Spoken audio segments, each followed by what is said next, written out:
시간 속에서 지쳐가는 나를 볼 때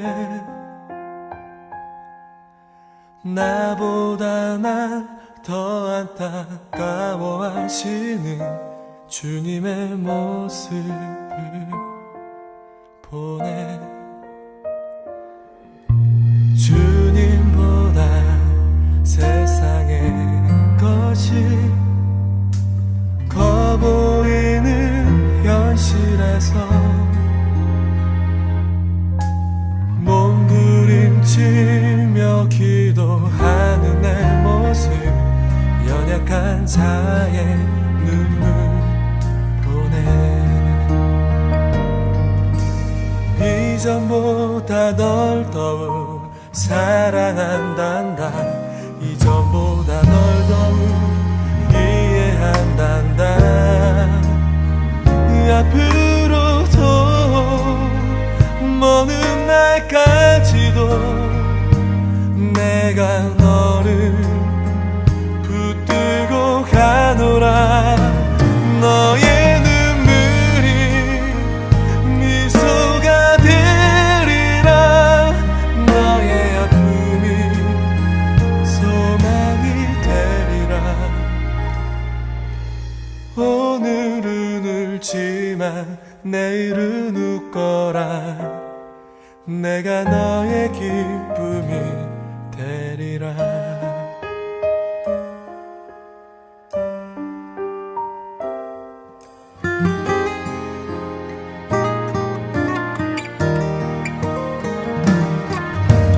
이전보다 널 더욱 사랑한단다. 이전보다 널 더욱 이해한단다. 앞으로도 먼 날까지도 내가 너를 붙들고 가노라. 너의 눈물이 미소가 되리라. 너의 아픔이 소망이 되리라. 오늘은 내일은 웃거라. 내가 너의 기쁨이 되리라. 너의 눈물이 미소가 되리라. 너의 아픔이 소망이 되리라. 오늘은 울지만 내일은 웃거라. 내가 너의 기쁨이 되리라. 내가 너의 기쁨이 되리라. 내가 너의 기쁨이 되리라.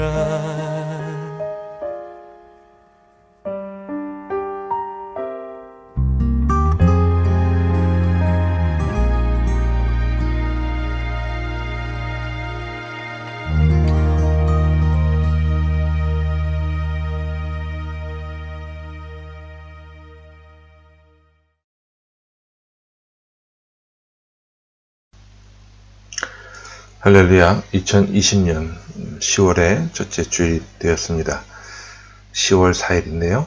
오늘도 변함없이 구약성경 1124쪽에 있는 예레미야서 강해 제45장 1절로 5절에 있는 말씀을 통해서요. 위로하시는 하나님, 위로하시는 하나님, 이런 제목으로 함께 은혜를 나누기를 원합니다. 저는 이런 교회의 모습을 꿈꾸고 또 그런 교회가 되기 위해서 지금까지 부단히 사역을 해왔고 또 이끌어왔다고 생각을 합니다.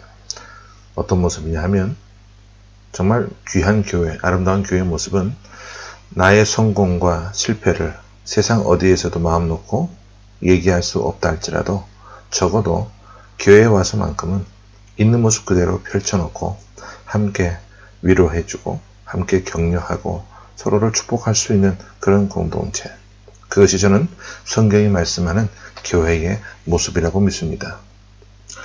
서로 위해서 기도해주고 서로를 위해 정말 마음을 담아서 위로해주고 서로의 성공을 진심으로 축하해주는 모습. 그래서 교회는 성공한 사람도 실패한 사람도 편한 마음으로 찾아와서 함께 예배하고 하나님의 위로를 경험하고 예배당에 나와서는요, 잘 믿는 사람 또 잘난 사람 때문에 정죄감을 느끼지 않고 은혜를 나누면서 서로 쉼을 나눌 수 있고 얻을 수 있는 이런 모습. 저는 이것이 우리 교회의 모습이기를 바라고 더 나아가서는 이 땅과 전 세계에 세워주신 하나님의 교회의 모습이 되기를 원합니다. 서로를 통해서 위로받을 수 있고 서로를 축복할 수 있는 그런 교회. 오늘 본문을 보시면 바로 그런 아름다운 모습이 나오고 있는 것을 보게 됩니다. 오늘 본문이 예레미야서 45장인데요. 본문을 이해하기 위해서는요, 예레미야 36장으로 넘어가 봐야만 합니다. 이 예레미야는 전에도 말씀을 드렸지만 시간대별로 기록이 된 것, 사건대별로 순서대로 기록이 되는 것이 아니라고 말씀을 드렸어요. 그런데 36장 다음으로 연결되는 그런 내용이 오늘 본문이 되기 때문에 좀 떨어져 있어도요, 36장으로 돌아가서 우리가 함께 말씀을 나눠보기를 원합니다. 그러면 36장 4절부터 6절까지를 한번 쭉 같이 보겠습니다. 자, 시작. 이에 예레미야가 네리야의 아들 바룩을 부르매 바룩이 예레미야가 불러주는 대로 여호와께서 그에게 이르신 모든 말씀을 두루마리 책에 기록하니라. 예레미야가 바룩에게 명령하여 이르되 나는 붙잡혔으므로 여호와의 집에 들어갈 수 없으니 너는 들어가서 내가 말한 대로 두루마리에 기록한 여호와의 말씀을 금식일에 여호와의 성전에 있는 백성의 귀에 낭독하고 유다 모든 성읍에서 온 자들의 귀에도 낭독하라. 예레미야가 사역을 하던 그 당시 시대는요, 참 부패했던 시대였습니다. 시대가 부패하다 보니까 그 시대를 향해서 예레미야가 강력한 말씀을, 강력한 메시지를 전했어요. 나라 지도자를 향해서 이런 강한 메시지를 전하니까 지도자들이 기분이 나쁘잖아요. 그래서 그 메시지를 듣고 설교를 듣고 회개하는 것이 아니라 이 예레미야를 정치사상범으로 이렇게 몰아서 감옥에 가두어 버립니다. 시국살범으로 체포가 되어서 지금으로 하면 담임 목사가 감옥에 갇혀버린 거예요. 그러자 이번에는 자기가 설교를 할 수 없으니까 많은 교인들 가운데 특별히 교회의 평신도였던 바룩이라고 하는 이 사람을 감옥으로 불러서 말을 전하고 그 바룩이 그 말씀을 받아 적어서 예레미야 대신에 사람들에게 가서 그 말씀을 전하도록 했습니다. 여러분, 예레미야가 감옥에 간 이유가 있어요. 왜 감옥에 갇혔습니까? 말씀 때문에, 그죠? 설교 때문에 감옥에 갔습니다. 그런데 평신도가 예레미야의 얘기를 듣고 그대로 설교하면 이 바룩도 감옥에 갈까요? 안 갈까요? 똑같습니다. 감옥에 갇히게 돼요. 자, 이번엔 36장 26절 말씀 한번 볼게요. 자, 시작. 왕의 아들 여라무엘과 이스라엘 모든 스라야와 압디엘의 아들 셀레미야에게 명령하여 서기관 바룩과 선지자 예레미야를 잡으라 하였으나 여호와께서 그들을 뭐 하셨더라? 숨기셨더라. 이런 얘기예요. 여기 이 바룩이라고 하는 사람은 정말 순수한 믿음의 사람이요, 순종의 사람이요, 하나님과 사람에게 또 예레미야에게 인정받는 사람입니다. 그리고 애매한 고난을 받으면서도 주신 사명을 다 잘 감당하는 그런 모습이에요. 그러자 사람들이 이 바룩을 잡으려고 할 때 하나님께서 어떻게 하셨어요? 숨겨주셨다라는 거예요. 그 다음 32절을 볼게요. 자, 시작. 이에 예레미야가 다른 두루마리를 가져다가 네리야의 아들 서기관과 바룩에게 주매 그가 유다의 여호야김 왕이 불사른 책에 모든 말을 예레미야가 전하는 대로 기록하고 그 외에도 그 같은 말을 많이 더 하였더라. 그때 왕은 예레미야 설교가 기분 나쁘다고 말씀이 기록되어 있는 그 두루마리들을 다 칼로 찢어서 불태워버렸습니다. 그러니까 이 바룩이 도망 다니면서 또다시 그 말씀을 기록해서 그 주신 말씀을 목숨을 걸고 전합니다. 여러분, 이 바룩이라고 하는 사람이요, 우리와 똑같은 사람이에요. 우리와 다른 어떤 특별한 유전자 조직을 가지고 있는 사람, 어떤 강력한 슈퍼맨과도 같은 그런 사람 아니라는 거예요. 우리와 똑같은 사람이었습니다. 하나님 말씀에 순종하고 애매한 고난을 받으면서도 그 마음속에 두려움과 낙심과 원망이 있는 정말 우리와 똑같은 사람이었다는 거예요. 오늘 본문은 바로 하나님의 말씀에 순종해서 헌신하다가 애매한 고난을 당하고 낙심하고 있는 그 바룩에게 하나님이 주시는 위로의 말씀입니다.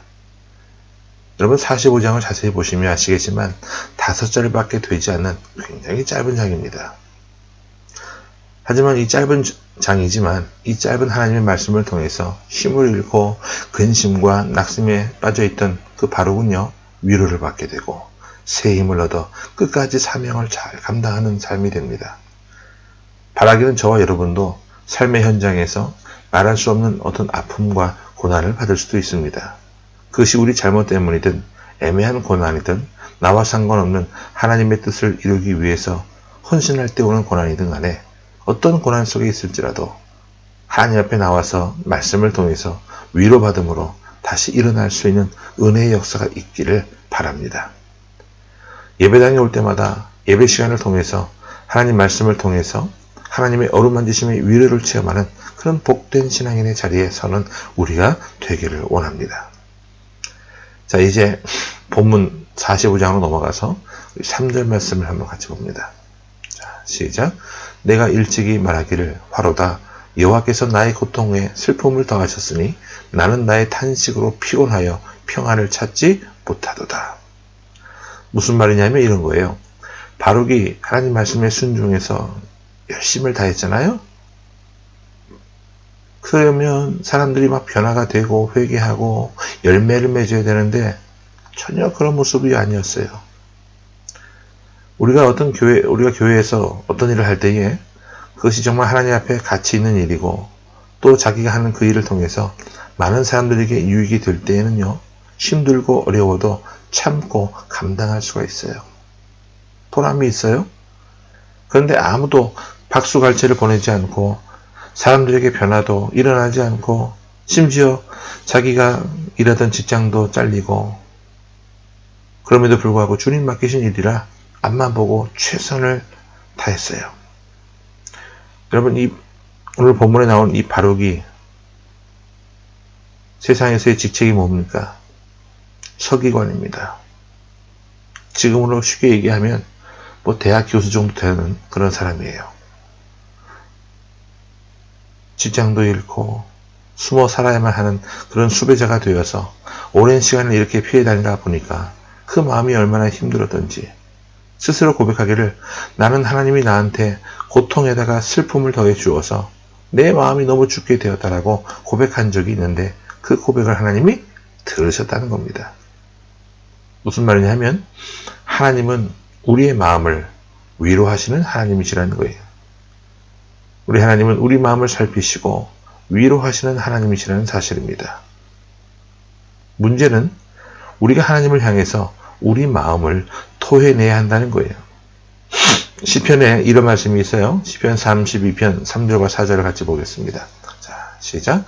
내가 입을 열지 아니할 때에 종일 신음함으로 내 뼈가 쇠하였도다.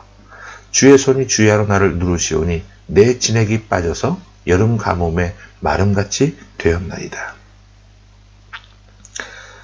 인생 살면서 마음속에 답답하고 억울하고 아픈 문제들, 그런 것들이 가득 있음에도 불구하고 하나님 앞에 나와서 다 내놓고 기도로 하나님의 위로를 받아야 되는데도 불구하고 그것을 토하지 않는 거예요. 이 토해내지 않는다 이 말은요, 기도하지 않는다는 거예요. 그렇게 기도하지 않는 삶을 사니까 진액이 마르는 그런 고생의 인생을 살게 되었다는 겁니다. 한번 제가 묻겠습니다. 여러분은 언제 예배당에 나오셔서 마음속에 있는 괴로움들, 아픔들 있는 모습 그대로 하나님 앞에 토해 보신 적이 있으신지요? 오늘 이 아침에 우리 마음속에 있는 모든 것들을 펼쳐놓고 기도하면 세밀하신 하나님의 위로하시는 그 어루만지시는 그 큰 사랑을 체험하는 복된 시간이 될 줄로 믿습니다. 우리가 신앙생활을 통해서 하나님의 위로를 먼저 받고 그리고 우리끼리 나가서 서로 마음을 어루만지는 위로의 사람이 될 수 있기를 바랍니다. 하나님이 예레미야를 통해 주신 말씀에 순종해서 그 고통당하고 있는 바룩에게 말씀을 해주십니다. 네가 나한테 이렇게 말했지? 내가 네 마음을 안다. 내가 너의 마음을 너무나도 잘 알고 있다. 하나님 우리의 마음을 위로하시는 하나님이세요. 우리 본문 45장 4절도 봅니다. 자, 시작. 너는 그에게 이르라. 여호와께서 이와 같이 말씀하시기를 보라.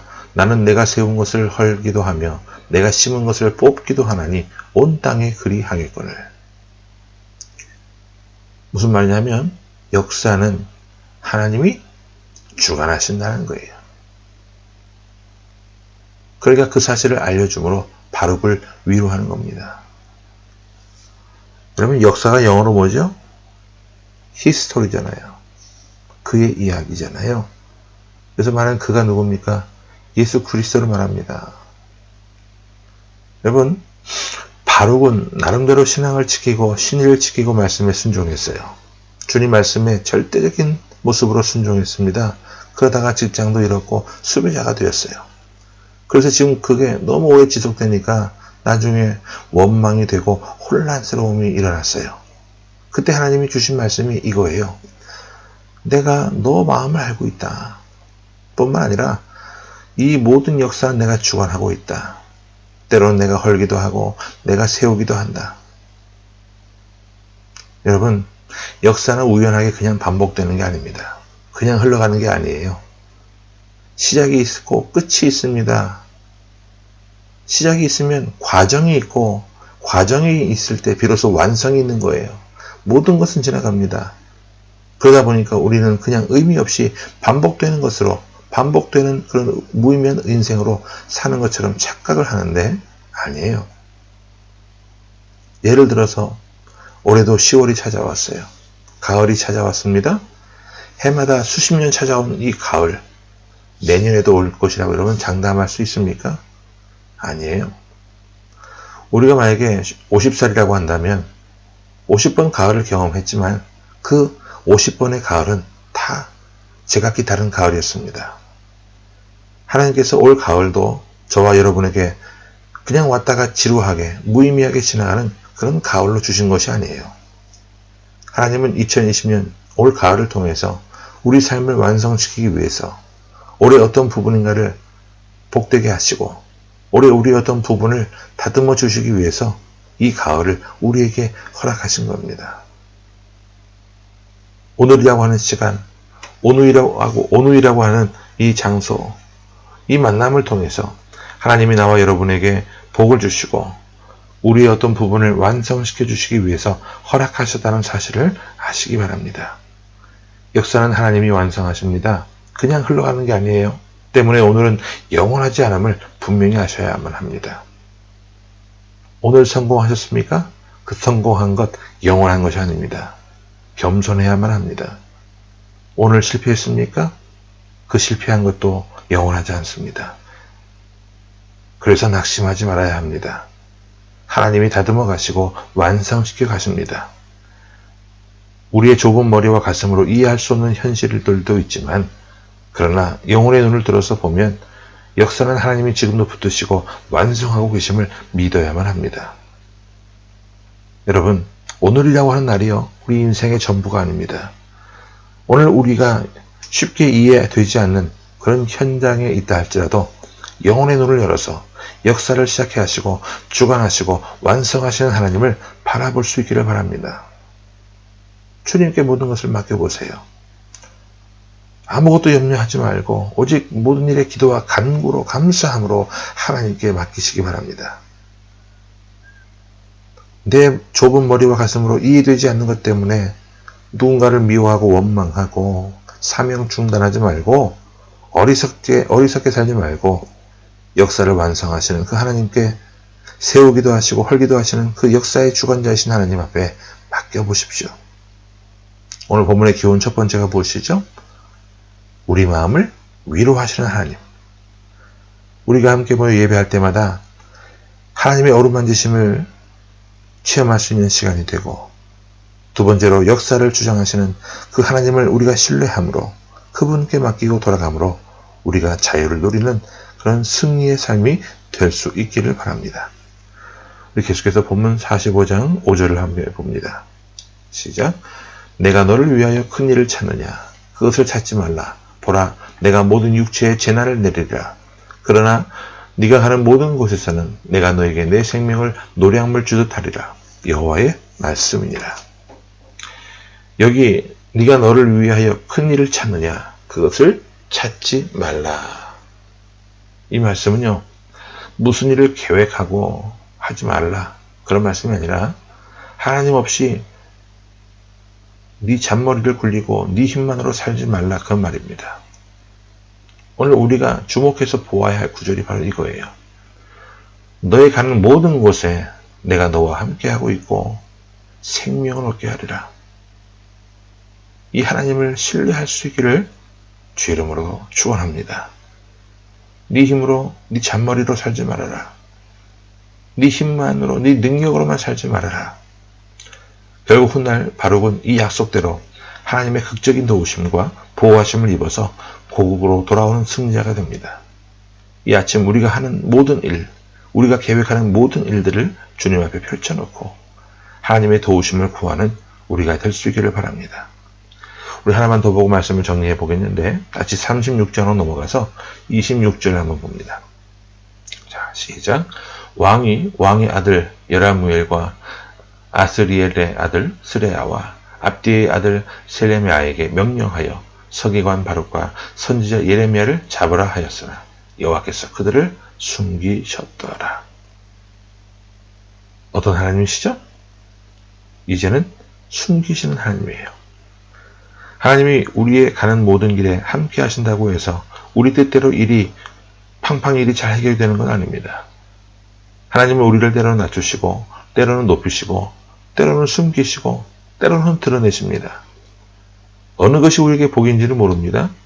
오늘 내가 조금 잠깐 망해서 낮추어지는 것이 더 큰 복이 될 것인지, 오늘 내가 높아진 것이 더 성공의 모습인지 우리는 몰라요. 그러나 하나님이 우리가 가는 모든 곳에 함께 하신다고 분명히 약속하셨습니다. 때론 낮추시고 때론 높이십니다. 여러분, 오늘 낮아지셨습니까? 그 낮아진 이유로 사람을 원망하거나 누구 탓하지 마십시오. 낮아진 것이 더 큰 복인 줄 믿으셔서 역사를 주장하시고 완성하시고 낮추시고 사랑하시는, 우리 가는 모든 길에 함께 하시는 그 하나님을 신뢰하고 감사할 수 있기를 바랍니다. 다듬어지는 기회로 삼아 보시기 바랍니다. 반면에 오늘 높아지셨습니까? 그 높아짐으로 여러분의 찬란함을 드러내지 마십시오. 하나님의 은혜인 줄로 알아서 높아진 것으로 사람을 살리고 축복하며 위로하는 위로자로 남은 생애를 멋있게 살 수 있기를 바랍니다. 우리 하나님은 높이시고 낮추시는 하나님이십니다. 그래서 오늘 우리가 해야 할 일이 있습니다. 오늘 이 아침에 있는 모습 그대로 하나님 앞에 펼쳐 보이는 겁니다. 오늘 이 시간에 우리 마음속에 있는 것들을 그대로 주님 앞에 내어놓을 수 있기를 바랍니다. 하나님, 남들이 볼 때에는 나를 성공자라고 하지만 주님, 내 주변에 사람이 없습니다. 주님, 내가 외롭고 마음이 아픕니다. 하나님 앞에 그대로를 고백하고 하나님의 위로를 구해보시기 바랍니다. 하나님의 인도하심을 구하시고 가족 간에도 서로를 위해서 기도하시기 바랍니다. 서로가 준 상처만 생각하지 말고 나 또한 상처를 준 일은 없었는지를 생각을 해봐서 그것을 놓고 기도함으로 나로 인해 받은 상처를 회복시켜 달라고, 나로 인해 누군가 받은 아픔을 주님 치유해 달라고 기도해 주시기 바랍니다. 그리고 한 걸음 더 나가서 바룩처럼 아무리 힘들고 어려워도 원망하지 않고 애매한 고통이 있을지라도 사람을 미워하거나 이미 받은 사명을 중단하지 말고 힘을 합쳐서 끝까지 사명을 감당하여 나 때문에 이웃들이 위로를 받고 하나님의 뜻이 이루어지는 승리의 삶을 살게 하옵소서. 하나님, 이제부터 내가 우리 교회에서 살아있는 구체적인 하나님의 위로와 하나님의 도우심과 역사를 완성하시는 그 하나님의 능력을 체험하는 그런 구체적인 신앙의 삶을 살 수 있기를 바라옵니다. 하나님, 도와주셔서 나로 인해 누군가가 위로를 받고 세워지는 삶이 될 수 있도록 도와주옵소서. 주님이 오늘 바로에게 말씀하셨습니다. 바로가 네가 너 혼자 산다고 염려하지 말아라. 내가 너의 가는 모든 곳에서 너의 가는 모든 길에 동행하고 있음을 기억하고 끝끝내 너로 하여금 생명을 얻게 하리라. 하나님 앞에 맡기시고 주님 앞에 용기를 구하시고 지혜를 구하시고 사랑을 구하십시오. 남은 인생에 주어진 시간들을 통해 아름답게 쓰임받는 저와 여러분의 모습이 될 수 있기를 주의 이름으로 간절히 축원합니다. 아멘. 함께 기도합니다. 사랑의 주님, 감사합니다. 이 아침 이 자리에 나와 함께 예배를 드리고 있지만 우리 삶의 현장에서 아무에게도 말 못할 통곡할 수밖에 없는 아픔과 고난과 시련들이 있는 식구들이 있습니다. 주님, 좌절하지 않도록 저희에게 믿음을 더하여 주시고 역사를 주장하시고 완성하시는 그 하나님의 권능으로 저희들을 붙들어 주셔서 주신 사명 잘 감당케 하시고 우리에게 허락하신 가정을 지키고 교회를 지키며 사람을 세우고 격려하며 축복할 수 있는 하나님의 사람으로서 최후의 승리자가 될 수 있도록 힘을 더하여 주옵소서. 주 예수 그리스도의 이름으로 감사하며 간절히 기도하옵나이다. 아멘. 힘을 더하여